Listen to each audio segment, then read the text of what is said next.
में हम यूपीपीएससी 2024 के लिए जो है क्विज 6 करेंगे। बाकी जो क्विज 1 to 5 हैं उनकी वीडियो ऑलरेडी अपलोडेड है, आप उनको देख सकते हैं। और ये क्विज आपका यूपीपीएससी पीसीएस आरओ 2023 एग्जाम जो होने वाला है और सारे स्टेट पीसीएस के एग्जाम के लिए यूजफुल होगा। तो बेसिकली ये 240 डेज प्रीलिम्स कोर्स है, इंटीग्रेटेड प्रीलिम्स प्लस मेंस, और ये प्रीलिम्स कोर्स है। और ये कोर्स आपका आरओ के लिए भी उतना ही बेनिफिशियल रहेगा। और जो प्रीलिम्स 2023 का कोर्स था उससे डायरेक्ट 102 क्वेश्चंस आए थे, नीचे पीडीएफ होगी, वहां से आप इसको वेरीफाई कर सकते हैं। ये 120 days mains answer writing course है, तो आप इसको देख सकते हैं। और जो मेंस 2023 है उसमें डायरेक्ट 96 क्वेश्चन आए थे, तो नीचे पीडीएफ होगी, वहां से आप इसको वेरीफाई कर सकते हैं। चलिए हम अपना क्विज स्टार्ट करते हैं। तो हमारा क्वेश्चन नंबर 1 है, in which part of the constitution of India we find the provision relating to citizenship. तो सिटीजनशिप से रिलेटेड जो प्रोविजन है हम किस पार्ट में जो है मिलता है। तो इसका आंसर है आंसर बी पार्ट सेकंड। तो पार्ट सेकंड में आपको जो है आपको सिटीजनशिप मिलता है। तो पार्ट सेकंड में सिटीजनशिप, और इसका आर्टिकल क्या है, आर्टिकल 5 से लेके 11। और पार्ट 1 में आपका क्या है, यूनियन एंड इट्स टेरिटरी। और ये आर्टिकल है आपका आर्टिकल 1 से लेके आर्टिकल 4। तो ये वाला भी पार्ट आपका इंपॉर्टेंट होता है, क्योंकि इंडिया जो इसमें लिखा है, इंडिया दैट इज भारत, तो ये इंपॉर्टेंट, ये वाला आपका पार्ट भी इंपॉर्टेंट हो जाता है। और सिटीजनशिप वाला जो पार्ट है वो आपका पार्ट 2 है, आर्टिकल 5 से लेके आर्टिकल 11। तो इसमें ही लिखा है आर्टिकल 1 के अंदर, India that is Bharat shall be a union of state. तो अभी हाल ही में बहुत न्यूज में रहा था, तो पार्ट ए भी इंपॉर्टेंट है। लेकिन सिटीजनशिप किससे है, पार्ट सेकंड से। तो इसका आंसर हो गया आंसर बी। नेक्स्ट क्वेश्चन है, which article of the Indian constitution are related to citizenship. ये भी हम कर चुके हैं, कौन सा आर्टिकल रिलेटेड है। तो इसका आंसर है आंसर सी, आर्टिकल 15 से लेके article 11 related to citizenship. Next question है, when was the citizenship act passed. तो सिटीजनशिप एक्ट कब पास हुआ था। तो हाल ही में जो सबसे रिसेंटली वाला जो सिटीजनशिप एक्ट है वो कब पास हुआ। इसका आंसर है आंसर बी, 11 दिसंबर 2019। तो 11 दिसंबर 2019 को जो है राज्यसभा ने सिटीजनशिप अमेंडमेंट बिल जो है उसको पास कर दिया था। तो इसका आंसर हो गया आंसर बी। नेक्स्ट क्वेश्चन है, which one of the following factor constitute the best safeguard for the liberty in a liberal democracy. तो इसमें से कौन सा ऐसा फैक्टर है जो बेस्ट सेफगार्ड है लिबर्टी का, आजादी का, जो लिबर्टी है उसका जो सबसे ज्यादा बेस्ट सेफगार्ड कौन सा है लिबरल डेमोक्रेसी में। तो इसका आंसर क्या है, इसका आंसर है answer D, separation of power. तो सेपरेशन ऑफ पावर का मतलब है कि जो आपका एग्जीक्यूटिव है, लेजिस्लेटिव है, जुडिशरी है, ये अपने अपने एरिना में जो है वो काम करेंगे। एक दूसरे की जो पावर है और एक दूसरे की जो राइट्स हैं उसको जो है उसको मतलब इंडिविजुअल राइट को प्रमोट करेंगे और एक तरह से फ्रीडम जो है उसको मेंटेन रखेंगे। तो जो सेपरेशन ऑफ पावर है it is a best safeguard. देखो सेंट्रलाइजेशन ऑफ द पावर हो नहीं सकता कि मतलब एक ही हाथ में सारी पावर है, इलेक्टेड गवर्नमेंट नहीं, इलेक्टेड एक कमिटेड जुडिशरी नहीं कि सिर्फ एक कमिटेड जुडिशरी है। सेपरेशन ऑफ पावर मतलब जो सारे ऑर्गन्स है, एग्जीक्यूटिव है, लेजिस्लेटर है, जुडिशरी है, वो सब लोग जो है इंडिविजुअली मतलब उनकी राइट को प्रमोट किया जाए। तो इसका आंसर हो गया आंसर डी। नेक्स्ट क्वेश्चन हो गया, who among the following person said that the fundamental right a pledge to our people and a pact with the civilised world. Pledge to our people and the pact with a civilized world। तो इसका answer है answer D, doctor S Radhakrishna. Doctor S Radhakrishna ने कहा था कि जो fundamental right है वो एक प्लेज है टू आवर पीपल, हमारे पीपल के लिए हमारी एक प्लेज है, and pact with a civilised world. तो जो डॉक्टर एस राधाकृष्ण है उनको फिलोसोफर किंग भी बोला जाता है। अगर आ जाए कभी कि फिलोसोफर किंग किसको बोला जाता है, तो एस राधाकृष्ण, तो फिलोसोफर किंग। तो इसका आंसर हो गया आंसर डी। नेक्स्ट क्वेश्चन है fundamental rights are, fundamental rights क्या है? तो इसका आंसर है आंसर ए जस्टिसेबल। तो फंडामेंटल राइट जो है जस्टिसेबल है, जस्टिसेबल मतलब they are the enforceable by the court. तो मतलब these rights are enforceable by the courts. अगर आपकी जो फंडामेंटल राइट्स है उनका हनन होता है, you can directly go to the supreme court article 32 के अंदर, एंड यू कैन और आप हाई कोर्ट भी जा सकते हैं। तो आप सुप्रीम कोर्ट, हाई कोर्ट जाते हैं, तो these rights are enforceable by the courts.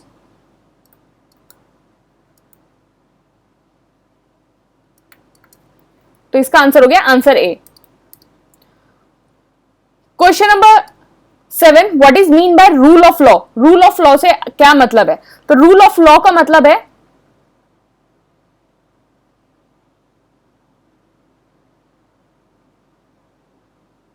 इसका आंसर है answer A.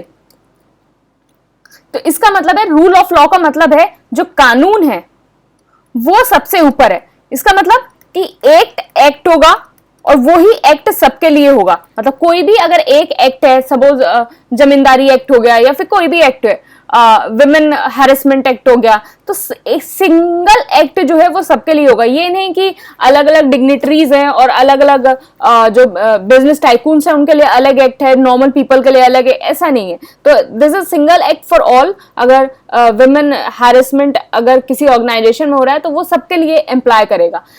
One judiciary for all, मतलब जुडिशरी भी एक ही है, मतलब सबको एक ही जुडिशरी के तहत जो है आपको न्याय मिलेगा। तो this is one act for all and the one judiciary for all. तो बाकी देख लेते हैं। One act for all, one state for all, one नहीं, रूल ऑफ लॉ का मतलब है one act for all, one judiciary for all.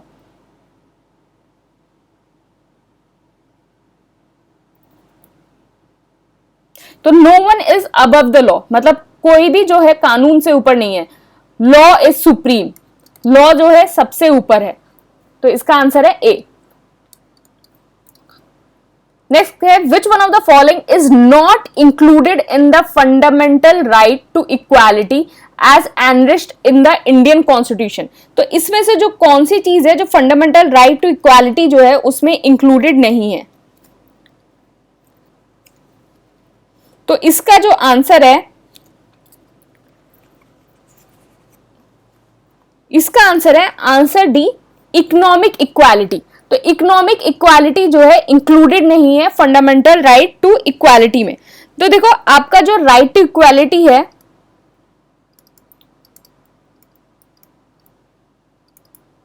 वो आता है आर्टिकल 14 से लेके आर्टिकल 18 तक।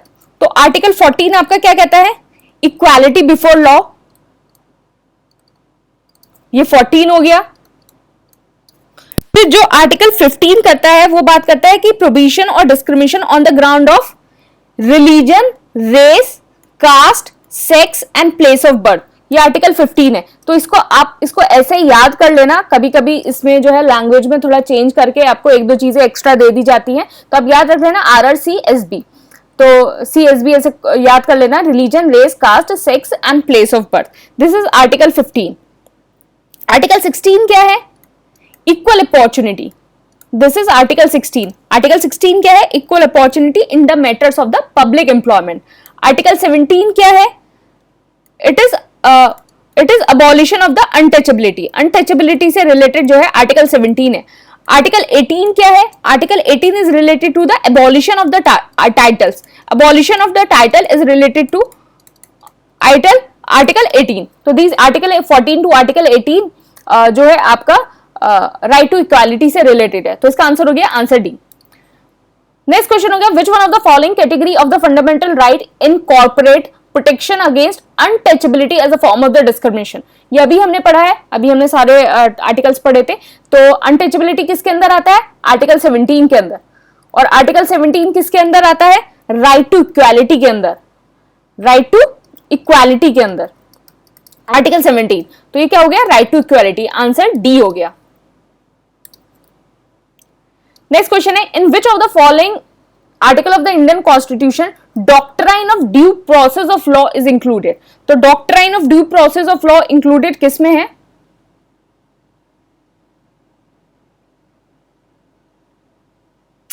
तो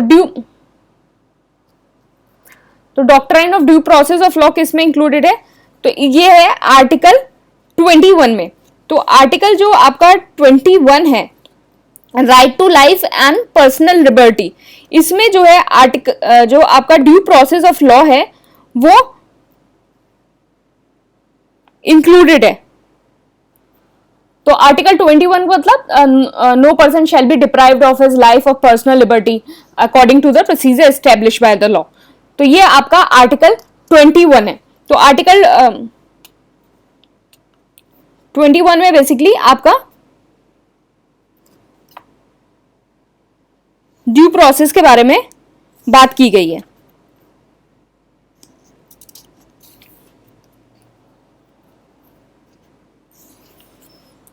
ड्यू प्रोसेस के बारे में बात की गई है।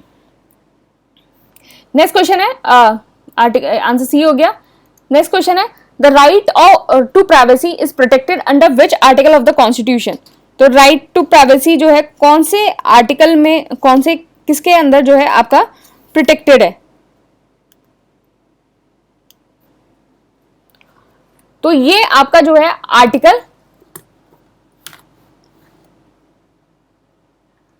Right to privacy is under article 21। तो आर्टिकल 21 जो राइट टू लाइफ है उसके अंदर जो है आपका राइट टू प्राइवेसी आपका प्रोटेक्टेड है। बेसिकली जो आपका जस्टिस के S Puttaswamy versus union of India जो केस था, तो आर्टिकल 21 के अंदर है। तो आपका पुट्टास्वामी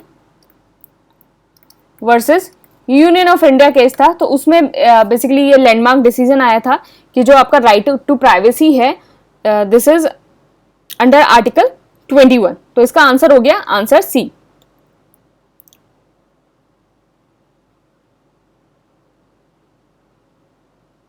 तो इसका आंसर हो गया आंसर सी।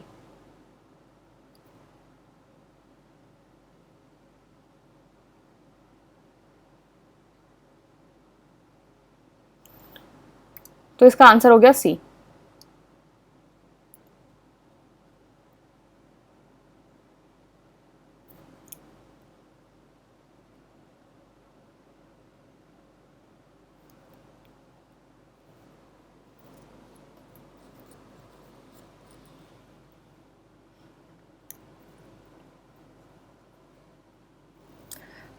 अच्छा, एक चीज और,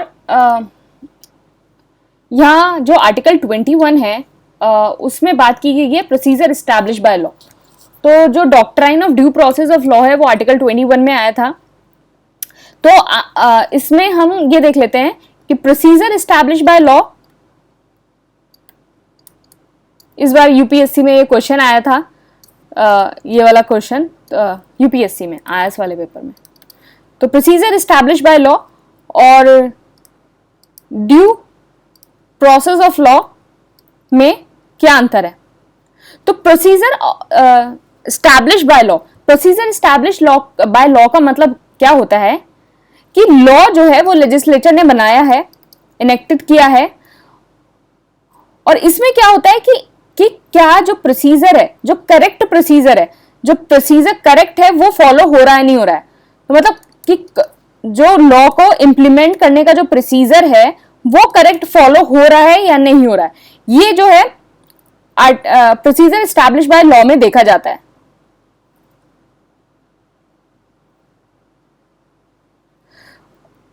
और ड्यू प्रोसेस ऑफ लॉ में क्या होता है कि सिर्फ ये नहीं देखा जाता है कि लॉ जो है किसी पर्सन को डिप्राइव कर रहा है उसकी लाइफ और पर्सनल लिबर्टी है, मतलब इसमें प्रोसीजर तो चेक होता ही है, प्रोसीजर तो चेक होता ही है, लेकिन उसके साथ ये भी देखा जाता है कि लॉ जो है वो फेयर एंड जस्ट भी होना चाहिए।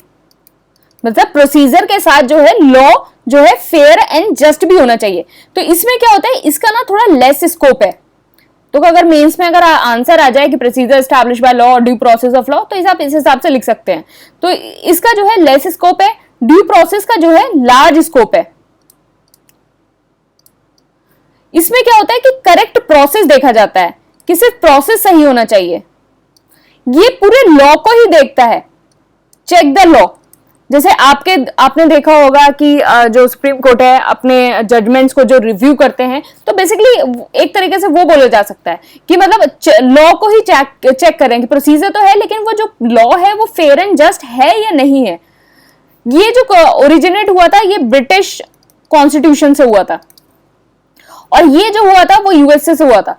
तो जो जैसे आपका फंडामेंटल राइट्स हो गया यूएसए से, तो ये जो सारी जितनी राइट्स वाली जो वाइडर स्कोप वाली चीजें हैं वो ज्यादातर यूएसए से ही आपकी ओरिजिनेट होती हैं। ये यूएसए से, ये ब्रिटिश है। तो ये प्रोसीजर एस्टैब्लिश और ड्यू प्रोसेस में मुझे लगता है आपको अंतर समझ में आ गया होगा।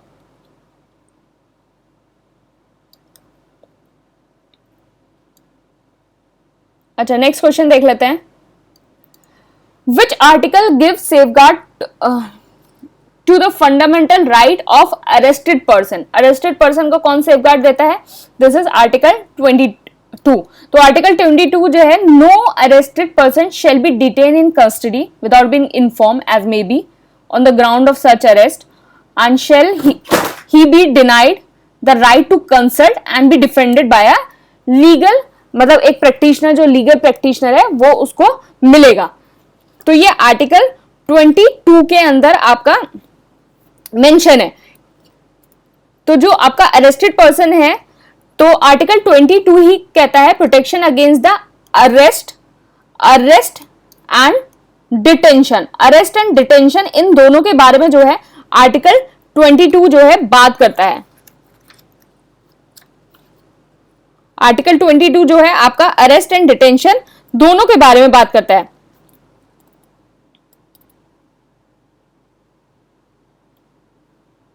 इसमें ही 22 में जो सब क्लॉज है उसमें आपका 24 आवर का क्लॉज है कि मतलब जो भी पर्सन जो अरेस्ट हुआ है, डिटेन हुआ है, वो नियरेस्ट जो मजिस्ट्रेट है उसके पास जो है 24 घंटे के अंदर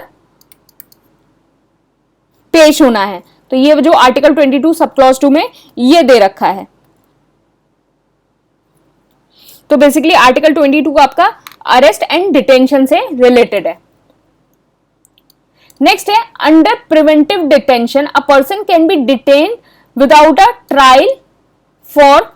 एक प्रिवेंटिव डिटेंशन के अंदर जो पर्सन है वो डिटेन हो सकता है विदाउट अ ट्रायल फॉर। तो इसका आंसर है आंसर बी 3 मंथ्स। तो आर्टिकल 22 सब क्लॉज 4 के अंदर कॉन्स्टिट्यूशन में यह दे रखा है कि जो एक इंसान है वो डिटेन हो सकता है विदाउट ट्रायल, मतलब कोई उसको ट्रायल ना मिले लेकिन मैक्सिमम 3 मंथ्स के लिए प्रिवेंटिव डिटेंशन में। यह भी ध्यान रखना, प्रिवेंटिव डिटेंशन में आप विदाउट ट्रायल जो है मैक्सिमम 3 महीने के लिए वो डिटेन हो सकता है।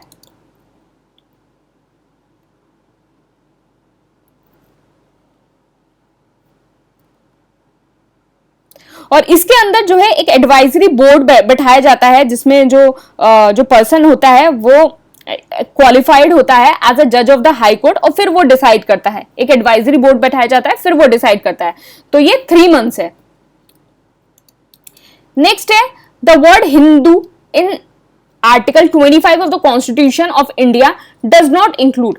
तो हिंदू जो वर्ड है आर्टिकल 25 के अंदर वो क्या इंक्लूड नहीं करता है आर्टिकल 25 के अंदर। तो बेसिकली इसका आंसर क्या है? आंसर है सी पारसी। तो आपका आर्टिकल 25 क्या बोलता है? आर्टिकल 25 क्या बोलता है? Freedom of the conscience and the free profession practice and propagation of religion. Profession practice and propagation of religion, ये आर्टिकल आपका 25 बोलता है freedom, right to freedom of religion. इसके अंदर आर्टिकल 25 ये बोलता है। तो इसके अंदर हिंदू के अंदर कौन कौन सा इसमें है? हिंदू के अंदर आपका बुद्धिस्ट, जैन और सिख जो है वो एज अ हिंदू जो है इसमें काउंट होते हैं।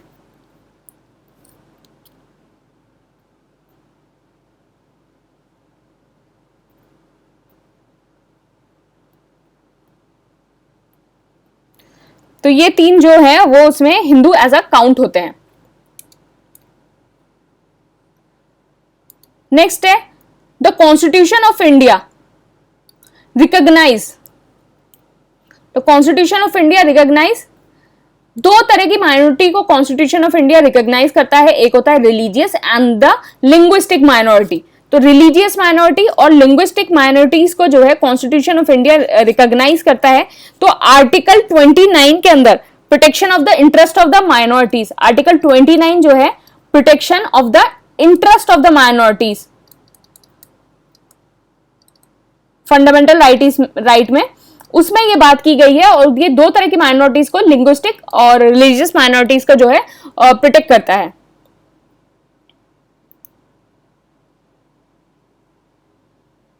और आर्टिकल 30 किसके बारे में बात करता है?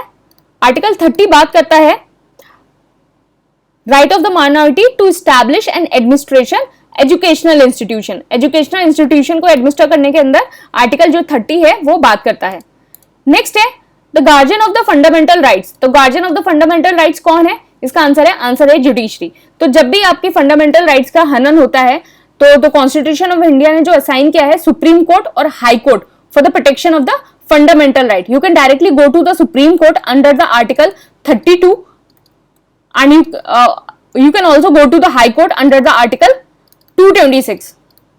तो judiciary is the guardian of the fundamental right. तो जुडिशरी जो है गार्जियन है फंडामेंटल राइट का। इसका आंसर ए हो गया। नेक्स्ट है which one of the following as a greatest safeguard for the liberty of the person. तो लिबर्टी ऑफ अ पर्सन के पास जो है ग्रेटेस्ट सेफगार्ड कौन सा है? लिबर्टी। इसमें ध्यान देना, लिबर्टी ऑफ अ पर्सन। तो इसका आंसर है answer B, the writ of the habeas corpus.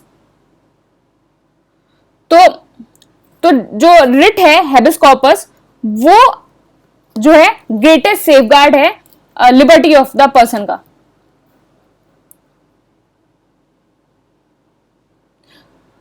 तो इसमें क्या होता है कि ऑन द व्हाट ग्राउंड जो है कोई भी पर्सन है वो कन्फाइंड हुआ है और उस तो कि किस ग्राउंड पे कन्फाइन हुआ है, किस ग्राउंड पे जो वो पर्सन है वो कन्फाइन हुआ है, ये आपको कोर्ट को पता होना चाहिए। तो हैबिस कॉर्पस जो है it is basically a safeguard for the liberty of a person.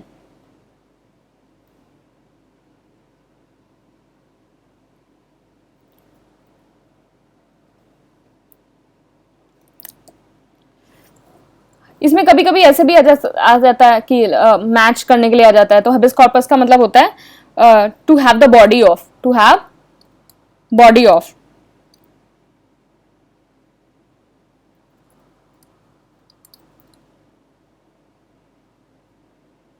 To have the body of.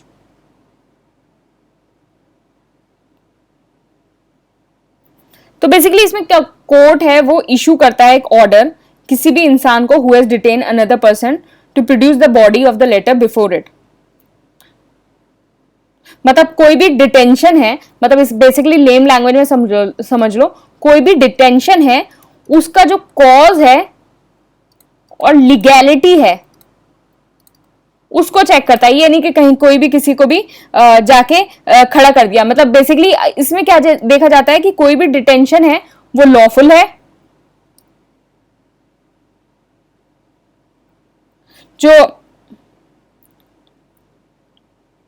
अच्छा सॉरी मतलब कि डिटेंशन अगर लॉफुल होता है तो ये इशूड नहीं किया जाता। कि मतलब अगर डिटेंशन ही लॉफुल है तो मतलब डिटेंशन जो कॉज और लीगैलिटी है डिटेंशन की उसको ये चेक करता है।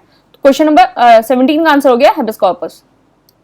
नेक्स्ट है when the supreme court issue a writ to a person और to an institution to perform its body it is called. तो इसका आंसर है आंसर बी, मैंडेमस। तो मैंडेमस क्या, सुप्रीम कोर्ट कहता है कि भाई जो अपना काम है, जो आपको ड्यूटी मिली है उसको सही से परफॉर्म करो, तो ये होता है मैंडेमस। तो इसका दूसरा नाम भी होता है we command. We command you to perform your body और टू परफॉर्म योर ड्यूटी। तो वी कमांड, तो इसको ऐसे याद रख लेना, CAMND कमांड और MAND मैंडेमस। तो मांड कमांड, तो वी कमांड तो मतलब ड्यूटी है, we command to perform your duty. तो इसमें क्या होता है, जो आपका सुपीरियर कोर्ट होता है, सुपीरियर कोर्ट लोअर कोर्ट को, it issued by the superior court to the lower court. or the government officer to perform their duties. Next है, when was the fundamental right to property established? Abolish. Right to property कब abolish हुआ था? इसका answer है answer ए 44 constitutional amendment act 1978। तो इससे जो है आपका एबॉलिश हुआ था। और फिर अब ये किस आर्टिकल में हो गया है? आर्टिकल 308 ए। मुझे आप कमेंट में बताएंगे कि फंडामेंटल राइट के ये कौन से आर्टिकल में पहले था, प्रीवियसली एक फंडामेंटल राइट के कौन से आर्टिकल में था, में था, आप मुझे ये बताएंगे। Which of the following fundamental right is not available to the foreign citizen? तो कौन सी फंडामेंटल राइट जो है फॉरेन सिटीजन के लिए अवेलेबल नहीं है? तो इसका आंसर है answer B right to freedom of expression. तो आप ये समझ लो कि सिटीजन के लिए कौन कौन सी हैं। तो सिटीजन के लिए 15, 16, 19, 29, 30 these are the fundamental rights which is available to the citizen. अब ये right to freedom of expression जो है ये आर्टिकल 19 है।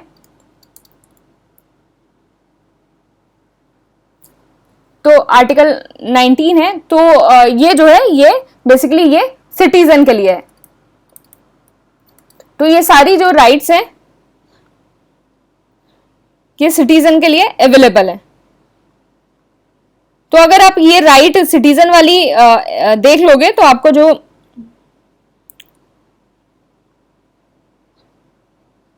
जो ये फॉरेन वाली है वो आराम से कर लोगे। तो इसको याद कर लीजिए कि आपको कौन कौन सी जो राइट है वो आपको कौन कौन सी राइट है जो सिटीजन को अवेलेबल है। आर्टिकल 15, 16, 19, 29, 30। तो these are the right available to citizen only. Next question है, in India separation of judiciary from the executive is enjoyed by. तो separation of judiciary by the executive कहां है? तो it is under article 50। Article 50 directive principle of state policy, article 50 में separation of judiciary from executive to judiciary. Next है, which one of the following article of the directive principle of state policy deals with the promotion of the international peace and security? तो international peace and security से कौन सा related है article? Article 51। Next है, the directive principle of state policy is a cheque which is paid on bank convenience. Who said it? तो किसने कहा था कि एक ऐसा चेक है जो पेड है ऑन द बैंक कन्वीनियंस, मतलब कि बैंक अगर चाहे तो इसको दे या न दे, मतलब क्योंकि it is a directive which is provided to the state, मतलब स्टेट की मर्जी अगर उसको देना है तो दे। तो this is a cheque which is paid on the bank convenience. तो ये किसने बोला था? तो इसका आंसर है answer D K T Shah. K T Shah ने बोला था ये। नेक्स्ट है, the provision relating to the fundamental duties in the constitution of India were added on the recommendation of. तो added on the recommendation of, तो इसका आंसर है answer C Swaran Singh committee. तो फंडामेंटल ड्यूटीज आपका कहां है? पार्ट 4A में, article 51A by 42 constitutional amendment act 1976। तो ये जो चीज है फंडामेंटल ड्यूटीज से रिलेटेड याद रखना, और स्वर्ण सिंह कमेटी। इसका आंसर हो गया सी। नेक्स्ट है, which amendment act including the fundamental duties of the citizen in the Indian constitution? तो इसका आंसर है answer A 42 constitutional act. Next है, under which article of the Indian constitution provision for the fundamental duties has been added by the 42 constitution amendment act? तो इसका answer हो गया answer B 51A, 51A। Next question है, which one of the following is not a fundamental duties? तो इसमें से जो कौन सी जो है फंडामेंटल ड्यूटीज नहीं है?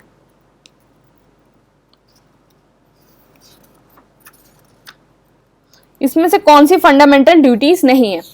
आप एक बार देख लीजिए, फिर उसके बाद हम इसको डिस्कस करते हैं कौन सी जो है फंडामेंटल ड्यूटीज इसमें से नहीं है। To respect the national anthem, to respect the national anthem ये फंडामेंटल ड्यूटीज है या नहीं है? तो ये फंडामेंटल ड्यूटीज है, to respect the national anthem. ये है फंडामेंटल 51 का ए, ये है। Next, to safeguard the public property, to safeguard the public property, तो ये आगे हो गया आपका I. To protect the monument and places of the public importance, to protect the improve the natural environment, to protect and improve the natural environment, ये G हो गया। और ये directive principle of the state policy में आपका included है, ये वाला फंडामेंटल ड्यूटीज इंक्लूडेड है इसमें। तो इसमें से आपका कौन सा हो गया ये अच्छा, सी वाला नहीं है, सी वाला नहीं है।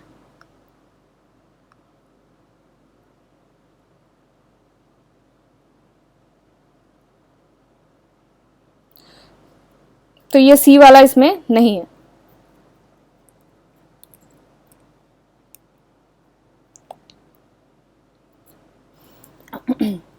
अच्छा अच्छा, एक ना ट्रिक है फंडामेंटल ड्यूटीज को याद करने की, तो हम उसको देख लेते हैं और आप, मुझे लगता है आप उसको याद रख पाएंगे।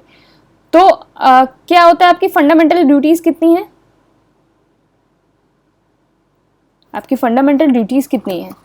आई, जे एंड के, के तक है ना, 10 थी, फिर उसके बाद 11 आई, तो जे के, तो ये है के। तो मुझे लगता है सबको पता ही होगा कि वो नॉलेज की से रिलेटेड थी, to provide opportunity for the education to his children, तो ये थी।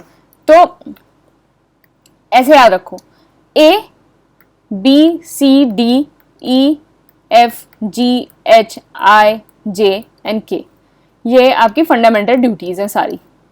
तो ए फॉर क्या हो गया? अबाइड। बी फॉर हो गया बापू या फिर भगत सिंह।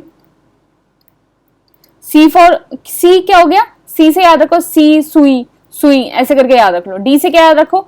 डिफेंस। ई से क्या याद रखो? इक्वालिटी। और कहीं भी आपका फंडामेंटल राइट जहां लिखे हुए हैं, आप उस बुक को खोल के बैठो और फिर आप इस पर रिलेट कर पाओगे, ऐसे नहीं हो पाएगा। इक्वालिटी। एफ से याद कर रख लो फोर्ट। जी से याद रख लो ग्रीन इंडिया। एस से याद रख लो होमी जे बाबा या ह्यूमैनिज्म, कुछ भी याद रख लो, ह्यूमैनिज्म या फिर होमी जे बाबा। आई से याद रख लो ISIS। जे से याद रख लो जडेजा। के से याद रख लो नॉलेज। ये इनको ना रिकॉल करने की कोशिश करो। अब मैं आपको बताती हूं कैसे याद करना है। तो ए का क्या है? To abide by the constitution, to respect its ideal and institution, the national flag and national anthem. तो अबाइड वर्ड आ गया ये। बी से क्या है? बापू या भगत सिंह। तो बी क्या है आपका कि national struggle for freedom, national struggle for freedom. तो बापू और भगत सिंह से आपको याद रहेगा कि नेशनल स्ट्रगल ऑफ फ्रीडम आए तो याद रहेगा। फिर आपका आया सी, सुई। सी से आ गया सुई, सुई का मतलब हो गया सोवेरेनिटी। फिर यूनिटी एंड इंटीग्रिटी, ये इस बारे में बात करता है। फिर डी फॉर डिफेंस आ गया। तो डिफेंस में डी में क्या है? To defend the country and render the national service. फिर आपका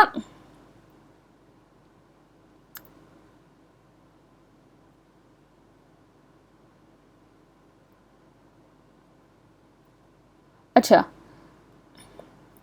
फिर आपका आ गया डी के बाद ई। ई में क्या है? हार्मनी और स्पिरिट, और इसके बारे में बात की गई है। तो ये आपका ई आ गया equality, harmony, spirit, linguistic, religion और ब्रदरहुड, इस बारे में बात की गई है। तो ये आ गया इक्वालिटी आ गया। एफ आ गया। एफ किससे related? To reserve the rich heritage and composite culture. तो ये फोर्ट हो गया, मतलब फोर्ट रिच हेरिटेज। फिर उसके बाद आपका आ गया जी। जी फॉर मतलब ग्रीन। ग्रीन किससे रिलेटेड है? ग्रीन है to improve the natural environment including forest, lake और ये सब। तो ये आ गया ग्रीन। फिर एच। फिर एच क्या है? एच आपका है ह्यूमैनिज्म, और फिर उसके बाद होमी जे बाबा या कुछ भी कर सकते हो। तो ह्यूमैनिज्म तो डायरेक्ट उसमें लिखा ही हुआ है, scientific temper, humanism, spirit of inquiry. तो होमी जे बाबा से क्या आप लिख सकते हो? Scientific temper. तो वहां से साइंटिफिक टेम्पर हो गया। ISIS जो है, ISIS ये हो गया to safeguard the public property and violence. तो ISIS जो है जो वो वायलेंस क्रिएट करता है, तो इसके लिए ISIS हो गया। जे हो गया जडेजा, तो जडेजा मतलब spirit of the excellence in all sphere, तो ये ऑल स्फेयर जो है जे फॉर जडेजा। फिर नॉलेज का तो आपको पता ही है, opportunity for the education to his children, तो वो के फॉर नॉलेज हो गया। तो इसको याद कर लेना और अपना टेबल लेके बैठना और आसानी से याद हो जाएगा। Which one of the following article of the Constitution vests the executive power of the Union in its president? In the president. तो इसका आंसर हो गया answer C, article 53। Article 53 sub clause 1 ये बोलता है the executive power of the union shall be vested in the president. तो article 53 sub clause 1 ये बात करता है। नेक्स्ट हो गया which one of the following is not the objective of the directive principle of state policy. इसमें से कौन सा ऑब्जेक्टिव नहीं है directive principle of the state policy का?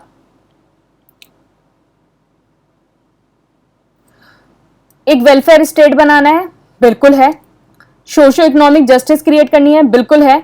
एक रिलीजियस स्टेट बनाना है, तो ये तो गलत हो गया क्योंकि हम खुद ही सेकुलरिज्म को बिलीव करते हैं, हम कैसे एक रिलीजियस स्टेट बना सकते हैं, तो ये तो नहीं होगा। To establish a secular state, तो ये बात बिल्कुल सही है। तो बेसिकली जो डायरेक्टिव प्रिंसिपल स्टेट पॉलिसी है उसका क्या एम है कि एक सेकुलर, एक डेमोक्रेटिक स्टेट इंश्योर करना जो एक सोशियो इकोनॉमिक जस्टिस जो है उसको प्रोवाइड कर सके। नेक्स्ट है which part of the constitution of India declare the idea of the welfare state. तो idea of the welfare state किसमें है?